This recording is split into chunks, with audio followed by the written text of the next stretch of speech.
베트남 현지에서 정말 충격적인 일이 벌어지고 있습니다. 베트남 정부가 한국과 중국에서 수입하는 철강에 대해 각각 15.67%, 37.13%에 달하는 잠정 반덤핑 관세를 부과하기로 결정했습니다. 이 한국을 향한 반덤핑 관세로 인해 위기에 처한 현지의 노동자들이 관세를 철회하라며 시위를 하고 있는데요. 생계가 달린 문제인 만큼 격렬 시위로 이어질 수도 있다는 분석입니다. 도대체 이번 반덤핑 관세가 베트남에 어떤 영향을 미치고 있는지 지금 바로 확인해 보시죠. 영상 시작 전에 구독과 좋아요 눌러 놓으시면 더 재미있고 감동적인 사연을 기다리지 않고 바로 들어보실 수 있으니 잊지 마세요. 저는 베트남 하이퐁시 인근 철강산업단지에서 일하고 있는 35살 타오라고 합니다.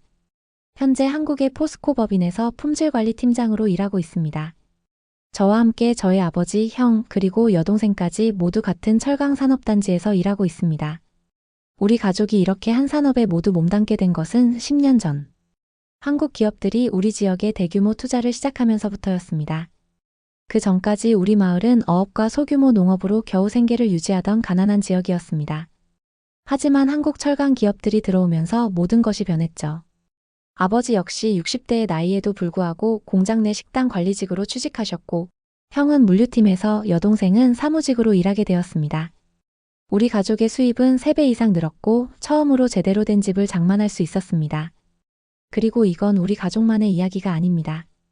우리 마을 전체가 변화했습니다. 한국 철강 기업들이 들어오면서 크고 작은 협력업체들이 생겨났고 식당, 상점, 서비스업이 활성화되었습니다.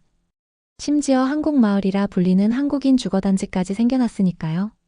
저는 특히 운이 좋았습니다. 한국어를 열심히 공부한 덕분에 한국 관리자들과 원활하게 소통할 수 있었고, 그 결과 3년 전에는 품질관리팀장으로 승진했습니다. 공장 내 베트남인으로는 최고 직급이었죠. 그러나 지난해 11월부터 불안한 소문이 돌기 시작했습니다. 베트남 정부가 한국산 철강 제품에 고율의 반덤핑 관세를 부과할 계획이라는 것이었습니다. 처음에는 그저 근거 없는 소문으로 치부했습니다. 그런 일은 없을 거야. 우리 정부가 왜 경제에 도움이 되는 한국 기업들을 내쫓으려 하겠어? 제 동료 민이 말했습니다. 하지만 소문은 점점 구체화되었고 한국인 관리자들 사이에서도 긴장감이 감지되었습니다. 12월 어느 날 김 부장님이 저를 사무실로 불렀습니다. 타오, 솔직히 말하자면 상황이 심각해. 본사에서 베트남 사업 규모 축소를 검토하기 시작했어. 관세가 부과되면 수익성이 크게 떨어질 테니까. 김 부장님의 표정은 무거웠습니다. 그러면 우리는 어떻게 되는 건가요? 아직 결정된 건 없어. 하지만 최악의 경우 인원 감축은 불가피할 거야. 그날 밤 저는 이 소식을 가족에게 어떻게 전해야 할지 고민했습니다. 우리 가족 모두가 이 공장의 생계를 의존하고 있었으니까요. 특히 아버지는 최근에 심장 수술을 받았고 여동생은 대학 학비를 모으고 있었습니다.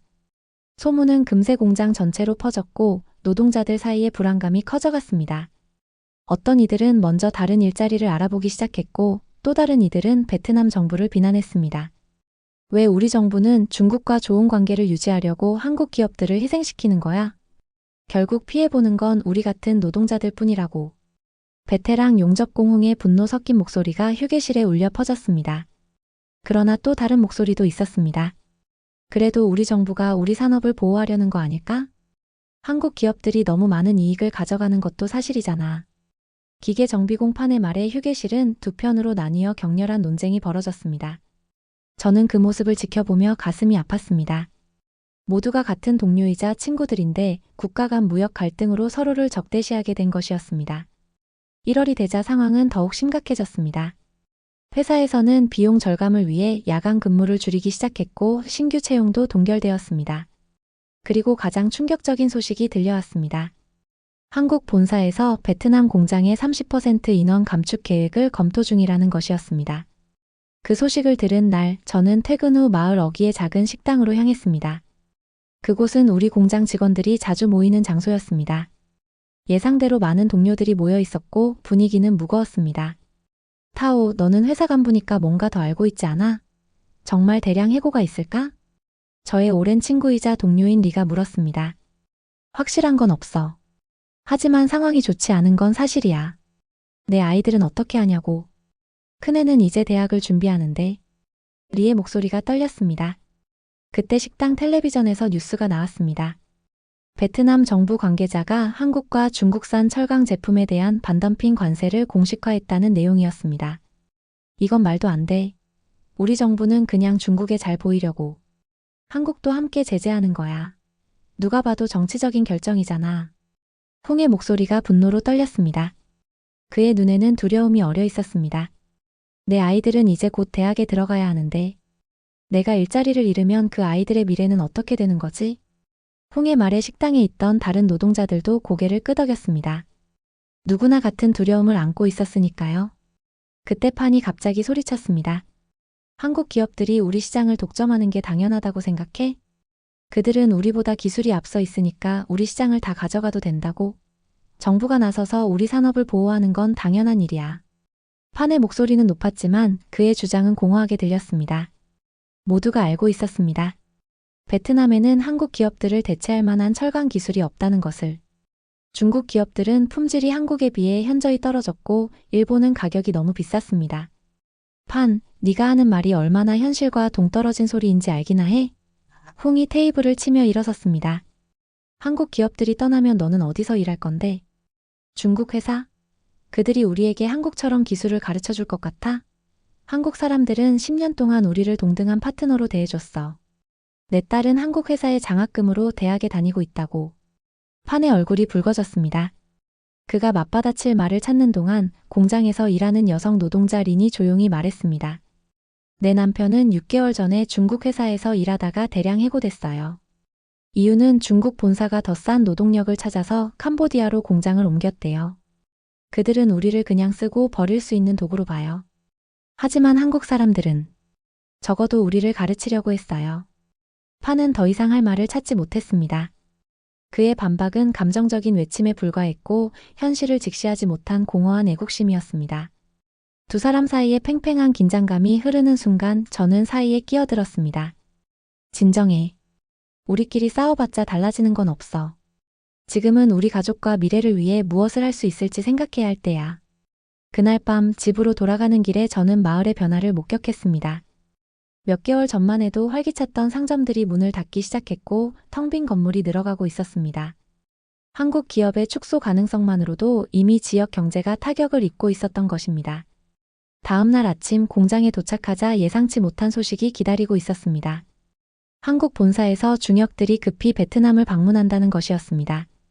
이는 분명 중대한 결정이 내려질 것이라는 신호였습니다. 이틀 후 한국에서 온 중역들과 현지 관리자들의 긴급 회의가 열렸습니다.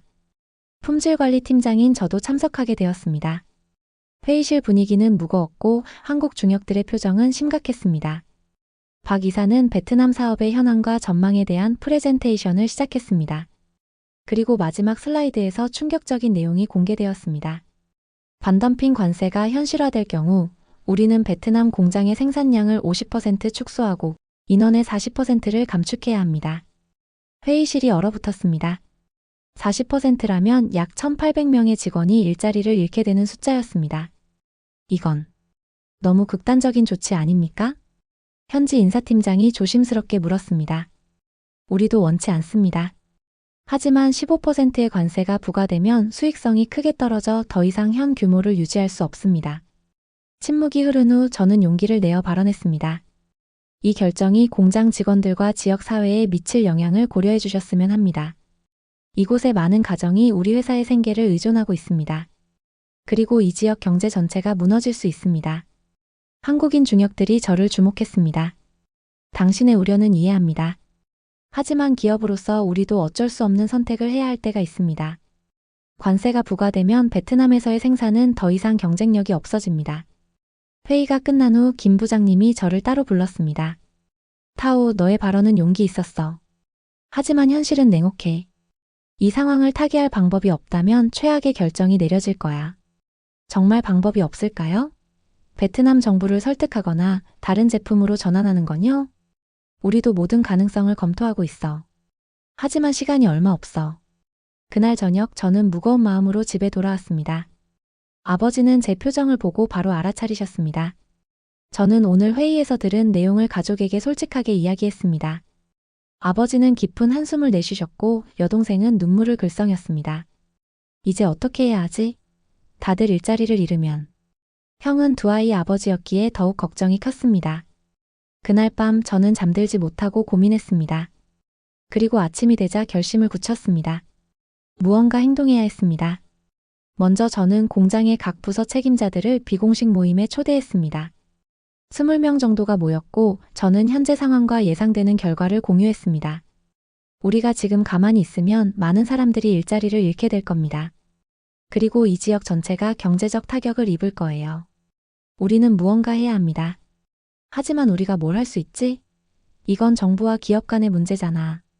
누군가 말했습니다. 우리의 목소리를 내야 합니다. 베트남 정부에게 이 결정이 실제로 베트남 노동자들에게 어떤 영향을 미치는지 알려야 해요.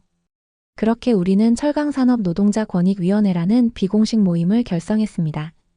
첫 번째 활동으로 공장 내 노동자들의 서명을 모아 베트남 산업통상부에 공개 서한을 보내기로 했습니다. 이 활동은 금세 공장 전체로 퍼졌고 예상보다 많은 직원들이 동참했습니다. 심지어 처음에는 베트남 정부의 관세 정책을 지지했던 팡까지도 서명에 참여했습니다. 3일 만에 우리는 3,500명의 서명을 모았습니다. 서한의 내용은 다음과 같았습니다. 우리 베트남 철강산업 노동자들은 한국 철강 기업들에 대한 반덤핑, 관세 부과 결정이 재고되기를 간곡히 요청합니다. 이 결정은 외국 기업을 규제하는 것처럼 보이지만 실제로는 수만 명의 베트남 노동자들과 그 가족들의 생계를 위협합니다.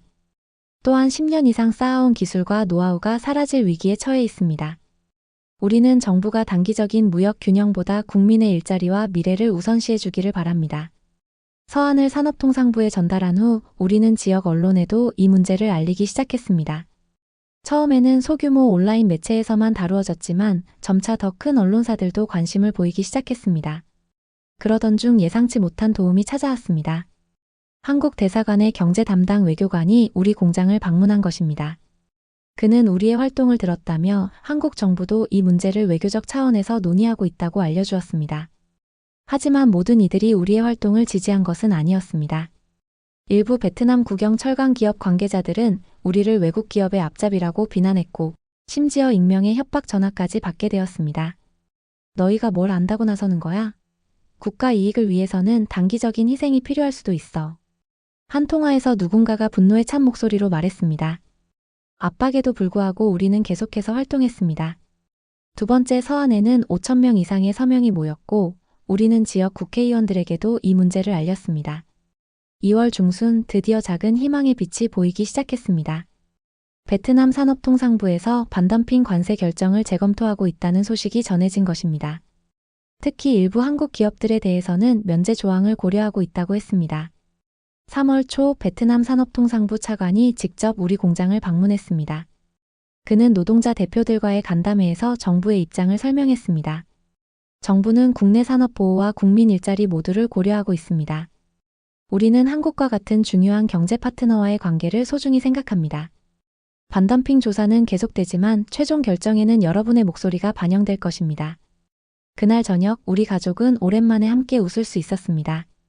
아직 완전한 해결책은 아니었지만 적어도 우리의 목소리가 들리기 시작했다는 것이 중요했습니다.